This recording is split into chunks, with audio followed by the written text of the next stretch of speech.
Hello everyone and welcome to my new video. This is part 3 of my Sonic week, and unsurprisingly this is Sonic 3. Again, this game attempted to improve upon the first two games considerably.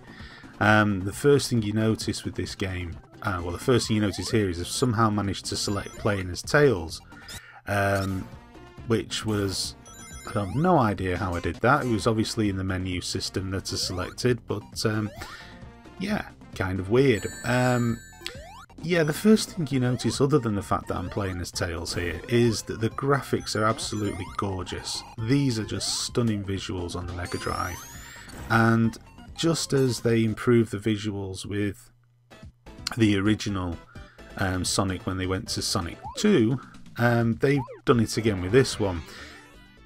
But I've got to say, I wasn't as impressed with Sonic 3 as I was with Sonic 2. You just saw there the bonus screen, and I'll try and describe it in a minute, but I hate the bonus screen on this because the controls are very, very fiddly. There's kind of an input lag. It's difficult to describe, but there's kind of an input lag when you're trying to change direction. I mean, I get what I'm supposed to do, which is change the colours of the spheres. And again, technically when you look at it, you're like, wow, it's like, you know, sort of 3D Sonic again. And only they've managed to improve it even more. But crucially, I don't think it plays as well as the bonus screens in either Sonic 1, which obviously was just a 2D plane, or even the sort of wannabe 3D plane of Sonic 2. And I thought that was the first thing I noticed that was a disappointment, and I wasn't particularly happy about it. And it kind of, for me, becomes a little bit of a theme with Sonic 3. I mean, there's no doubt this is probably one of the most gorgeous Mega Drive games to look at. I mean, just look at it. I mean, it's stunning. Graphically, it is absolutely stunning, and there's so much going on. In there lies the problem for me. There's too much going on. Look at the clutter on the screen. Half the time, it's quite difficult to see where your character is. Now, the beauty of the original Sonic and Sonic 2 was visually you could always see what was going on. At times in Sonic 3, and it could be me just being crap, and I'm sure there's a lot of people out there saying, yeah, it's you being crap. But, oh look, there's Sonic again. That's better. Now it feels like a Sonic game. Anyway, going back to what I was saying. At times it just feels like there's too much going on, as if they sort of were so desperate, so intent on ramping up the Sonic experience to, you know, full blast, that somewhere along the line it got a bit confusing. And there is so many things that happen. You know, now the game doesn't just play kind of left to right, it's all over the place. I mean, it's up, down, left, right, back, front, you name it. And whereas with the original Sonic games, I always sort of thought, I kind of know where I'm supposed to be going and I know what I'm supposed to be doing.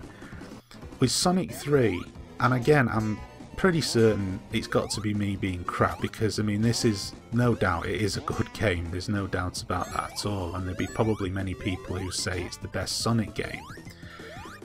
But it just feels a massive confusion, and it kind of annoys me when I'm playing it. I get really frustrated when I'm playing it because I love everything about it, apart from the fact that it seems to become a bit of a slog, and there's things happening in the game. You know, 1 minute, you know, you jump and then you're on a switch, and then you're on this and then you're on that, and yeah, I get it. It's Sonic. It's supposed to be fast. It's supposed to be mad. It's supposed to be, you know, crazy. I understand that. But the first two games were that without ever being annoying. And there were certain things in Sonic 3 that I found annoying. Now, obviously, look, this is my own, excuse me, this is my own personal opinion on it. I mean, you know, I'm not suggesting for a single moment that what I'm saying is gospel truth.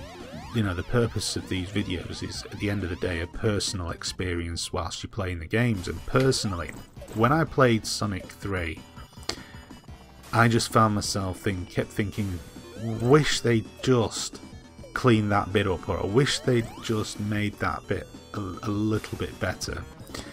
And you know, the boss battles are great, as you can see here, even though I've just died stupidly. The boss battles are very, very good. And that's the thing which makes it frustrating, when there are certain elements of a game where you think they just went a little bit over the top. Almost as if they were trying too hard. They were trying too hard to make the game the best Sonic game. Trying too hard to make it look great.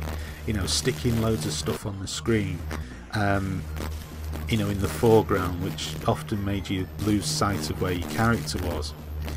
Just daft things like that that ultimately let the game down. And I think it's a great shame, because it's a fantastic game and it should have been the best Sonic game for me.